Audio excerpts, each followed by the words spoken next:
Hello everyone, welcome you all at Lokesh sir unlimited study zone. So बच्चों, class 6 के topic friction को यहाँ पर हम लोग डिस्कस करने जा रहे हैं। फ्रिक्शन फोर्स के बारे में देखने जा रहे हैं कि फ्रिक्शन फोर्स किस तरीके से काम करता है।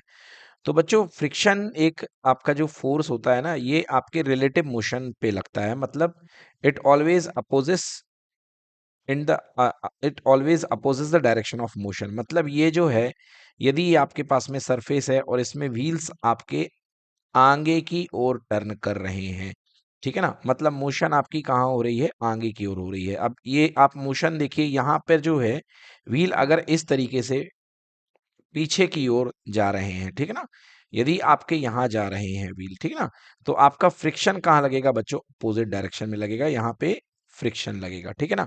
अगर बॉडी चल रही है बेटा, तो जब तक बॉडी चल रही है तब तक जो फ्रिक्शन जो टाइप का प्ले करता है बेटा, उसको बोलते हैं हम लोग काइनेटिक फ्रिक्शन। क्या बोलते हैं दैट नहीं, फ्रिक्शन, ठीक है ना।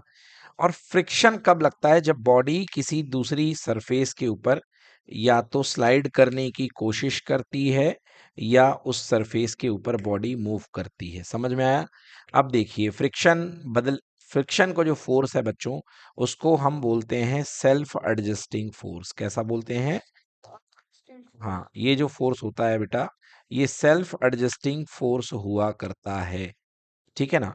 क्यों होता है सेल्फ एडजस्टिंग फोर्स, देखो जैसे बेटा ये ब्लॉक रखा हुआ है अपने पास में, कोई बहुत भारी ब्लॉक है, इसका मास कितना है, m मान लो, ठीक है ना। तो बेटा ब्लॉक का जो मास है m, उसके मास के अकॉर्डिंगली बेटा इसका नीचे क्या काम करेगा, वेट काम करेगा। And all you know, weight equal to कितना होता है, m इंटू जी, ये वेट होता है, ठीक है ना। और जितना ही इसका वेट होगा बेटा, उतना ही इस ब्लॉक पर फोर्स लगेगा। ये ब्लॉक का फोर्स कहाँ पे लग रहा है बेटा, सरफेस पे, ये सरफेस पर फोर्स लग रहा है इतना, ठीक है ना, अर्थ इसको खींच रही है। सेम रिएक्शन फोर्स जो है ऊपर की तरफ इसका लगेगा, जिसको आप लोग नॉर्मल रिएक्शन बोलते हैं। क्या बोलते हैं, और याद रखिएगा, ये एक्शन रिएक्शन दोनों अलग अलग बॉडी पे लगते हैं। ये जो एक्शन है ये जमीन पर लग रहा है, और रिएक्शन किस पर लग रहा है, ब्लॉक पर लग रहा है। किस पर लग रहा है, ब्लॉक पर। क्लियर हो गया। और ये कहीं पर मूवमेंट नहीं हो रही है, मतलब जो रिएक्शन होगा वो बिल्कुल mg के बराबर होगा। किसके होगा, mg के बराबर होगा। क्लियर हो गया। जितना आपने ब्लॉक ने अर्थ पे फोर्स लगाया, उतना ही अर्थ ने ब्लॉक पे भी फोर्स लगाया। क्लियर हो गया। हाँ बेटा, रेस्ट में फोर्स लगता है, और जब बॉडी पहले भी रेस्ट में थी, बाद में भी रेस्ट में है, मतलब एक्सेलरेशन कितना है बॉडी का, जीरो। नेट एक्सेलरेशन कितना है, zero. Okay, net acceleration zero है, मतलब ये बैलेंस्ड फोर्स है। क्या है बेटा, बट बेटा यहाँ पे बैलेंस फोर्स इसलिए नहीं कह सकते हो इसको, क्योंकि दोनों एक ही बॉडी पे नहीं लग रहे हैं। दोनों एक ही बॉडी पे नहीं लग रहे हैं, एक आपका जमीन पे लग रहा है और एक आपका ब्लॉक पे लग रहा है। क्लियर हो गया। ये एक्शन रिएक्शन है। ओके, बट यहाँ पे अपवर्ड डाउनवर्ड कोई मोशन नहीं हो रही है। समझ में। तो सिस्टम अपना स्टेबल है। अब आप फ्रिक्शन को देखो बेटा, अभी आपके पास में कोई बॉडी मोशन करने टेंड नहीं कर रही है, तो बेटा फ्रिक्शन फोर्स, अप्लाइड फोर्स कितना है बेटा, यहाँ पे एफ एक्सटर्नल यहाँ पे जीरो है, इसलिए फ्रिक्शन फोर्स भी कितना है बेटा, यहाँ पे जीरो है। क्योंकि एक्सटर्नल फोर्स भी आपने नहीं लगाया, तो फ्रिक्शन फोर्स भी क्या होगा, जीरो। याद रखिएगा, जब तक आप एक्सटर्नल फोर्स नहीं लगाएंगे तब तक फ्रिक्शन फोर्स भी क्या होगा, जीरो होगा। क्लियर। अब आपने फ्रिक्शन फोर्स थोड़ा सा बढ़ाया, हल्का सा, ये देखिए मैंने इतना बढ़ा दिया, इसको मैंने कहा 1 न्यूटन। कितना कहा, तो बेटा यहां भी धीरे से 1 न्यूटन का फोर्स इधर साइड में डेवलप हो जाएगा। यहां भी कितना लग गया बेटा, 1 न्यूटन। क्लियर। अगर आपने यहाँ पे एक और फोर्स बढ़ा दिया, दैट इज कॉल्ड 2 न्यूटन, तो बेटा यहां भी फ्रिक्शन फोर्स कितने का लग जाएगा, 2 न्यूटन का। और एज अ रिजल्ट बेटा आपकी बॉडी मूव नहीं करेगी, क्योंकि आपके दोनों फोर्स क्या हो गए, बराबर हो गए। क्या हो गए, बराबर। जितना आपने यहां से लगाया, उतना बदले में बॉडी ने यहां मिल गया। क्लियर हो गया। तो आपके पास बॉडी पर ही एक्शन आपका जा रहा है, और बॉडी पर ही रिएक्शन भी आपका आ रहा है। इसको रिएक्शन हालांकि मत कहिए, इसको फ्रिक्शन कहिए। क्लियर। हाँ, तो यहीं पर दो, फिर आपने बेटा 3 लगाया, तो यहां भी फ्रिक्शन कितना हो गया बेटा, सरफेस में भी कितने का, 3 का। अभी बॉडी हिली नहीं है बच्चों, समझ में आ गया। इसलिए यही कारण है कि फ्रिक्शन को सेल्फ एडजस्टिंग फोर्स कहा जाता है, क्योंकि 3 न्यूटन के बदले 3 न्यूटन आपका यहां पे आ गया। क्लियर। अब हद हो गई, अब जस्ट बॉडी जो है हिलने ही वाली है। क्या है, बॉडी जस्ट हिलने ही वाली है। समझ में आया। अब क्या होने वाला है, देखो बॉडी जस्ट हिलने ही वाली है। तो आपने जैसे ही अगला फोर्स लगाया इस बॉडी पर 4 न्यूटन का, कितने का बेटा? 4 न्यूटन का। तो इस समय मैक्सिमम फोर्स लग रहा है बॉडी का कितने न्यूटन का? 4 न्यूटन का। ये है, इसको बोलते हैं लिमिटिंग फ्रिक्शन फोर्स। क्या बोलते हैं? यहां तक जो 3 आपको रेड कलर के डॉट दिख रहे थे, ये जो थे, ये इसके वजह से लगाए गए इस एक्शन की वजह से ये जो रिफ्लेक्शन पैदा हो रहा था, इसको हम बोल रहे थे स्टैटिक फ्रिक्शन फोर्स। क्या बोलते हैं बेटा? Static friction force. लगाते लगाते लगाते एक ऐसा सिचुएशन आ गई, बस बॉडी हिलने ही वाली है, बस बॉडी हिलने ही वाली है। याद करिए, आप जब किसी ब्लॉक को खसकाते हैं तो आप बोलते हैं फिर कहते हैं हट जाओ हट जाओ हट जाओ हट जाओ, है ना? क्यों? क्योंकि आप अपने मैक्सिमम फोर्स तक पहुंच गए हैं और उसके करस्पॉन्डिंग आपको मैक्सिमम फ्रिक्शन मिला था। ये तो ग्रीन कलर का जो सीन दिख रहा है बेटा, ये मैक्सिमम फ्रिक्शन कहलाता है। इसको बोलते हैं स्टैटिक फ्रिक्शन फोर्स की मैक्सिमम वैल्यू। क्या बोलते हैं? स्टैटिक फ्रिक्शन फोर्स की maximum value. So this is called maximum value of static friction force. Clear? और बेटा यही कहलाती है लिमिटिंग फ्रिक्शन फोर्स। इसी को क्या बोलते हैं?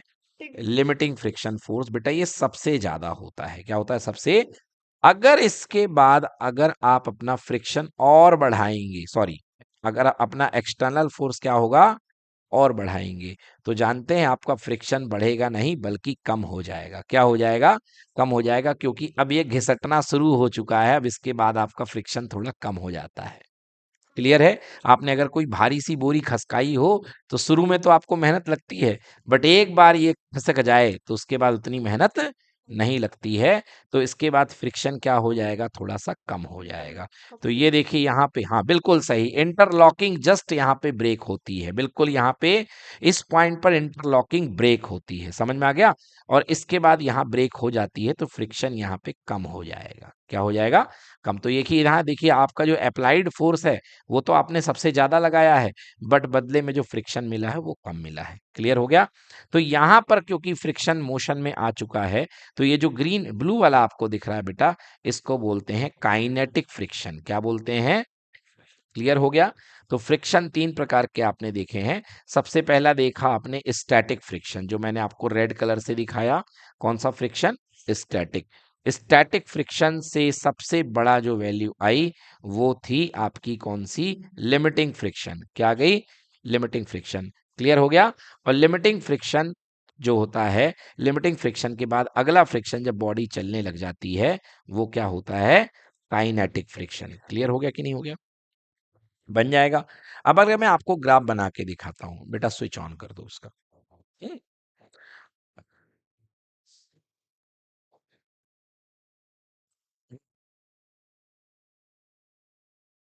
अब मैं आपको अप्लाइड फोर्स और फ्रिक्शन के बीच में ग्राफ बना के दिखाता हूं बेटा। ये है एफ अप्लाइड। एफ अप्लाइड को फिजिक्स में एफ एक्सटर्नल भी कहते हैं। क्या बोलते हैं? F external. तो देखिए 0 न्यूटन पे आपका फोर्स भी कितना था? 0 था, मतलब दोनों पॉइंट क्या थे? 0, 0। फिर आपने 1 लगाया तो आपको बदले में भी कितना मिल गया बेटा? 1 ही मिल गया। फिर आपने 2 लगाया तो बदले में आपको क्या मिल गया? 2। तो ये आपने 2 न्यूटन का लगाया, बदले में भी क्या मिल गया? 2 मिल गया। फिर आपने 3 लगाया बेटा, तो बदले में भी आपको क्या मिल गया? 3 ही मिल गया। मिल गया ना? एक समय आया आप मैक्सिमम लिमिट पर पहुंच गए और आपने 4 तक लगा दिया। समझ में आया? आपने कहां तक लगा दिया? 4 तक लगा दिया है। क्लियर हो गया? तो देखिए आपको उस समय 4 मिल गया। ठीक है? अब मैं यहां पर ड्रॉ करता हूं। ये देखिए इस तरीके से ग्राफ बनेगा। ये देखिए यहां पर ये स्टैटिक फ्रिक्शन की मैक्सिमम वैल्यू चली गई, चली गई। यहां पर ग्राफ बेटा थोड़ा सा घूमता है, इसके बाद ग्राफ नीचे आता है और ये चला जाता है। ये देखिए, देखिए ये स्टैटिक फ्रिक्शन की मैक्सिमम वैल्यू है। बोलिए ऐसा नो? इसे बोलते हैं स्टैटिक फ्रिक्शन की मैक्सिमम वैल्यू। ये कहलाता है लिमिटिंग फ्रिक्शन फोर्स। क्या कहलाता है? तो this is called F limiting. F limiting. और इसके बाद बेटा ये फ्रिक्शन कांस्टेंट हो जाता है, यहां पर आ जाता है काइनेटिक फ्रिक्शन फोर्स। समझ में आ गया? तो ये जो वैल्यू निकलेगी फ्रिक्शन की, ये कहलाएगी एफ काइनेटिक। F kinetic. समझ में आ गया? क्लियर हो गया? और काइनेटिक फ्रिक्शन जो होगा बेटा, वो हमेशा लिमिटिंग से कम होगा। लिमिटिंग से क्या होगा? कम। और ये जब तक स्टैटिक रहेगा तब तक ये सेल्फ एडजस्टिंग रहेगा, समझ गए ना? मतलब आप भी बढ़ाते जाओ, बदले में हम भी बढ़ाते जाएंगे। क्लियर हो गया? मतलब बॉडी रुकी रहेगी, बॉडी क्या रहेगी? रुकी रहेगी, क्योंकि उस समय इंटरलॉकिंग टूट नहीं पाती है, इंटरलॉकिंग टूट नहीं पाती है। डन। तो बच्चों एक्चुअली क्या होता है कि शुरुआत में जब बॉडी रेस्ट में थी तो उसका एक्सेलरेशन क्या था? जीरो था, है ना? उसका एक्सेलरेशन क्या था? जीरो था। और जब आप लगा रहे होते हैं अप्लाइड एक्सटर्नल फोर्स, और बदले में यहां पर आपको सरफेस पर उस बॉडी पर जो फोर्स लग रहा होता है, दोनों किसका निर्माण कर देते हैं? दोनों बना देते हैं बैलेंस फोर्स। समझ में आ गया? तो जितना इधर लगाया, जैसे दो यहां लगाया, बदले में दो निकल गया, तो बेटा बैलेंस फोर्स दोनों बना देंगे, जिसके कारण नेट एक्सेलरेशन क्या हो जाएगा? जीरो। क्लियर हो गया? नेट एक्सेलरेशन क्या होता है? Velocity minus v minus u upon t equal to zero, यानी v minus u equal to zero, यानी v इक्वल टू यू। मतलब जो इनिशियल स्पीड थी वही फाइनल रहेगी। तो इनिशियल जीरो थी तो फाइनल भी क्या रहेगी? जीरो ही रहेगी, और बॉडी आपकी रेस्ट में रहेगी। क्लियर हो गया? कब तक बॉडी रेस्ट में रहेगी? जब तक आप लिमिटिंग फ्रिक्शन फोर्स लगाते हैं। ओके, लिमिटिंग फ्रिक्शन फोर्स, ठीक है ना? सो ये जो है, ये बेटा अप्लाइड मैक्सिमम फोर्स है, इसके बाद बॉडी मूव करना शुरू हो जाएगी। क्लियर है? और लिमिटिंग फ्रिक्शन फोर्स फिर अपनी वैल्यू कम कर लेगा, काइनेटिक फ्रिक्शन बन जाएगा। क्लियर हो गया? तो तीन रीजन में ये काम होता है, यहां से यहां तक स्टैटिक जाता है, फिर जो सबसे मैक्सिमम वैल्यू होती है वो होती है लिमिटिंग, फिर इसके बाद काइनेटिक। क्लियर है?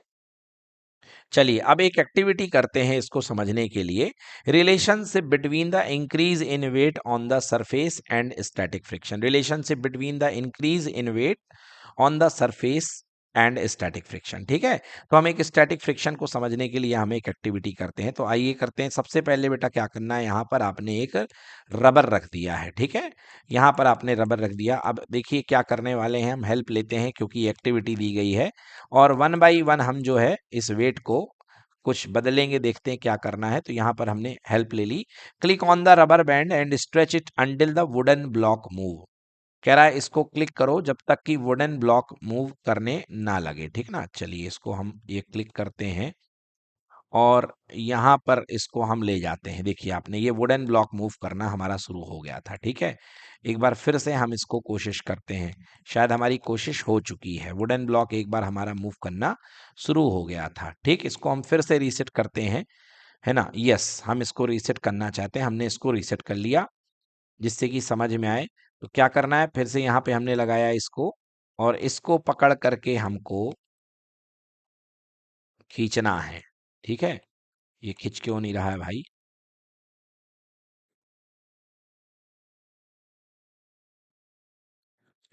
यस, तो देखिए यहाँ पर जो है, जैसे ही हमने इसको खींचा तो length of the stretched rubber band equal to कितना आ गया? 5.25। मतलब 5.25 जो है स्ट्रेच्ड रबर बैंड पर ये खींचना शुरू हो गया। ठीक है?